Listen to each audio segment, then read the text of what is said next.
Hey guys, Weeby News here. So today I'm going to be doing my review for Danganronpa 3 Future Side Episode 2, and I have to say, I'm a little sad while doing this review because of both the characters that died this episode, but without further ado, let's go ahead and get this started. So we start out this episode with Munakata very kindly telling Makoto Naegi that if he really desires a world full of hope, then he should kill himself. And something interesting I want to point out about this scene and how it relates to the opening is that in the opening you see each character next to their death, and in the opening for Naegi and for Munakata's, they actually sort of like mirror each other. They're both shooting themselves, and I think it's interesting that Munakata told Naegi that he should kill himself if he cares about hope. And Munakata, in this episode, we see he is very passionate about hope and killing the remnants of despair, and he really does not seem to care about anybody else's lives besides maybe Chisa's or Juzuo's. He was totally willing to kill the wrong person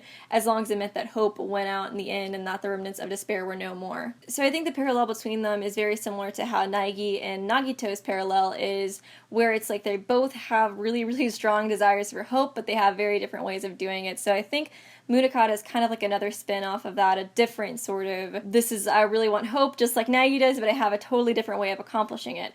And I think them shooting themselves in this for the death relates to Munakata telling Naegi to kill himself, and it makes me wonder if this is foreshadowing to maybe Munakata killing himself in the name of hope at some point in this anime. Well, after that little scene, we go into the opening, and as you can see, Asahina and Daisaku's death were very similar to how it was in the opening, so I think it's pretty much confirmed now that these opening segments of each character's death does reflect how they might die in the anime, which is pretty crazy. And something else in the opening I really want to talk about is this death counter. We see 15 participants left, and this is what I wanted to make the extra video on, but I was sort of unsure if maybe it would get disproved this episode because at the beginning of the episode it says 16, and then with Hagakure not being involved in the killing game, I kind of wondered if it would take 2 counts down since he's not technically in it anymore. And as you can see in the opening, he actually doesn't have a wristband, he just has his regular bangle, so he's not in the killing game whatsoever. So when looking at this, we see 15 participants, but if you count all the participants, there's only 14 left.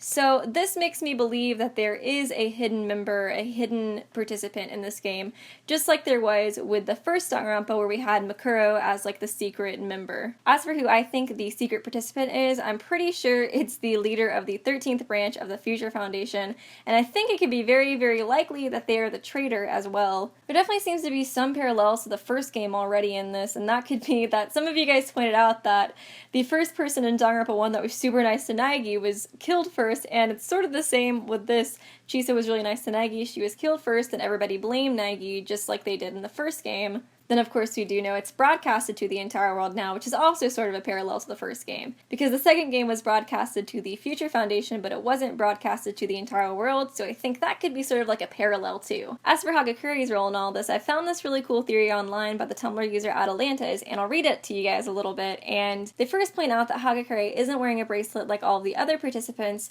and that there could be a connection to Kana Nakajima in all of this as well. If you guys don't know who Kana Nakajima is, she is from Ultra Despair Hagakure, which is a spin-off of another episode, and it's not really confirmed if this spin-off is canon or not, but looking at the novel you can see why she's pretty suspicious.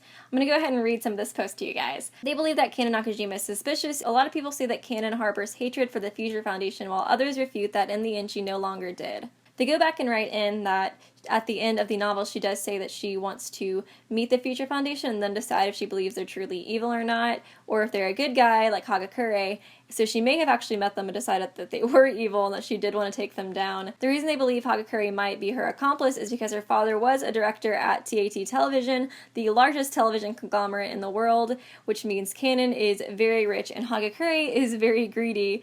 And on the episode he actually mentions that he spent 300 million yen on his crystal ball, which he of course dropped, but it would make sense for him to betray the Future Foundation and go with her because he's a pretty greedy person. But I will link the theory in the description if you guys want to check it out. I just kind of wanted to go through really quickly because I thought it was a pretty interesting read. But now moving on into the actual episode, we first have Monokuma explaining the rules. He says, rule number 1, the time limit. When the time on your arm bangle runs out, you will be injected with a sleeping drug. Rule number 2 is that once everybody is asleep, the attacker will be the only person awake, and they will be given a time limit to kill exactly one person. person. So what's interesting about this little pixel part is that you can see that Kirigiri is the murderer in this, and it makes me wonder if there's actually several different murderers throughout it. And my idea for this is that they would inject the sleeping gas into everybody but one person, and then they would somehow get that one person to kill another person without their consent. That way it's impossible for everybody to figure out who the traitor is. And then the actual traitor is the person hiding among the 13 remaining members, so they can never figure out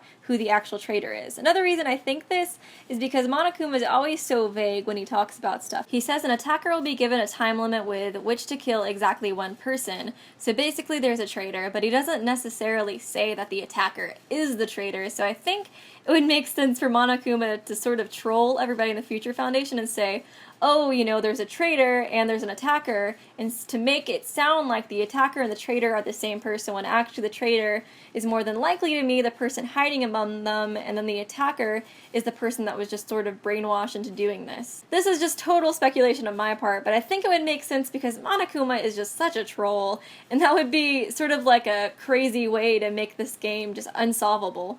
And another theory I saw online was by the Tumblr user Lavenrak, and something that they pointed out was that also they believe the attacker could be more than one person, and that they believe it's Naegi and Kirigiri because you can see in the opening half of Naegi is himself and then half of him is Monokuma, the despair side, and then for Kirigiri it's the same thing except it's the hope side.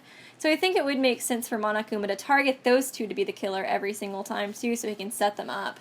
As you can see in this game, it does seem like Monokuma is really staking everything against Naegi. He's really trying to make it look like they are the wrong in this. Another interesting thing they pointed out was that possibly AI Junko could have implanted herself into their minds when they left the Neo World program.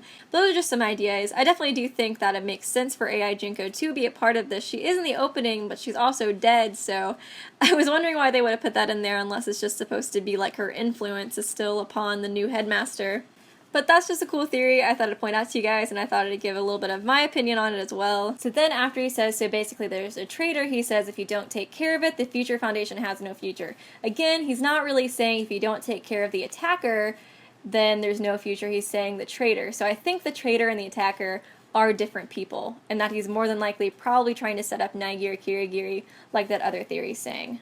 Then, of course, if the time limit hits and nobody's dead, they win the game. Again, it doesn't necessarily say anything about the attacker, just that if nobody's dead, you win the game. So I think the ending will have a lot more to do with taking care of the headmaster rather than the attacker. Then there's rule number 3, which is the forbidden actions, which of course is you have a rule on your bracelet, and if you go against that rule, then you suffer the consequences, which we saw Daisaku suffered his consequences. Something interesting about this is if you see Kirigiri while she's looking at her bracelet, she seems a lot more disgruntled than everybody else does, so a lot of people have been theorizing what this could possibly mean. I personally think it might be that she can't talk to Naegi, and I think this could be because Monokuma is just very, very against Naegi, or at least he appears to be very against Naegi in this, and she doesn't really surround herself with him, but you see her thinking to herself, worrying about him, so I don't see why she wouldn't go to him if there wasn't something blocking her from doing so. Next we see Usami, and this was something I was really confused about when all the Famitsu previews came out because they had Monami listed on there instead of Usami, and I wondered why Monami would be there instead of Usami because the Future Foundation created Usami and Monokuma created Monami, but it's explained here. We see Monami appear on Mia's television screen and Monokuma turns her into Monami again. Also, it confirms that Mia is one of the developers of the Neo World program. If you guys hadn't been keeping up with Famitsu, it mentioned it there as well, but I thought I'd just point that out again for those of you who may have not seen that. Then we see Daisaku fall to his death because he goes against his personal rule, which is witnessing violence by participants. I have to say, I was really disappointed that he died. He seemed like he would have been such a good character, and I feel like it was sort of a waste that he died so soon, but that's just my opinion on it. Next, I'm going to talk a little bit about Ruruka and Sonosuke's conversation, which has already been confirmed that they are very close from the Famitsu articles and from the relationship chart. But they also talk about Seiko in this, and now she's the one who betrayed them in the past, and that she'll do it again. So I definitely think this is going to be a big plot point. Again, it was something that was revealed in the relationship chart, but I just wanted to point that out to you guys. Next, I'm going to talk about the very sad exchange between Nagi and Asahina, and I'm not going to lie, this scene was throwing up death flags all over the place in my opinion. I was just convinced that it was going to either be Asahina or Nagi that died after this scene, and was a lot more convinced of Asahina than Nagi, I have to admit. That sort of like comfort and emotional, and then Nagi saying, "Oh, it'll be fine, you just gotta believe in my good luck."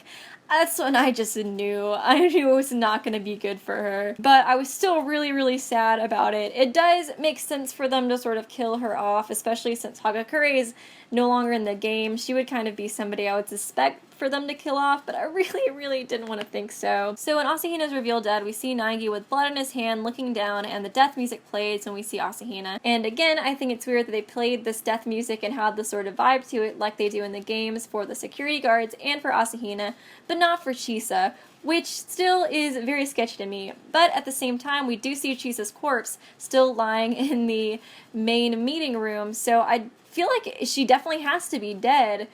But to me, it's still weird they didn't play that, you know, Danganronpa death music. I don't know, the whole thing's weird to me. I think there might be something up with it, but again, I could be totally overanalyzing it like I always do. But anyways, I hope you guys enjoyed this review. I know I have a ton of crazy theories in this, and I hope you're able to keep up. Let me know what you think if you have theories of your own. I feel like they'll probably change a little bit for every episode, but I feel like my theories in this one are a lot stronger than they were in the last one. But I definitely do think Monokuma is trying to set up Nagi and maybe even Kirigiri in this, and I'm curious to hear y'all's opinions on that as well. So I hope you guys enjoyed the video, and I will see you real soon. Oh, what the freaking... What?! What? No! I liked him! What the crap? You've gotta be kidding me! Oh, that's kind of a waste. I liked him. Seriously? Yeah, they got like 3 minutes. I think like the bracelet said 5, so it's probably like getting really close now. Don't say that, Nagi! You're gonna jinx yourself. Oh no. That touching scene's making me think one of them's gonna die. Oh, don't let it be Asahina.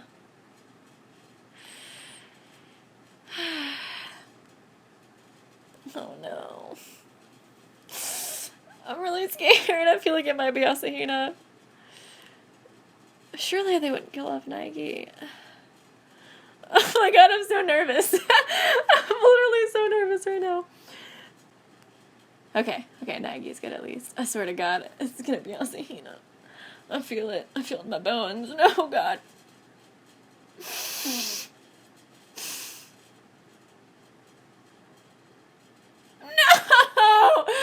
No! No! No, I want to be right. No. No. It makes sense for her to die because she is like one of the old characters, and it would be like really shocking and it would show nobody's safe. And maybe I didn't want her to die. I didn't want her to die. I just knew with a cute little touching moment, the little nice music playing, oh, we're gonna kill her off right afterwards. Damn it, Kodaka. Why do you have to do this? Ugh.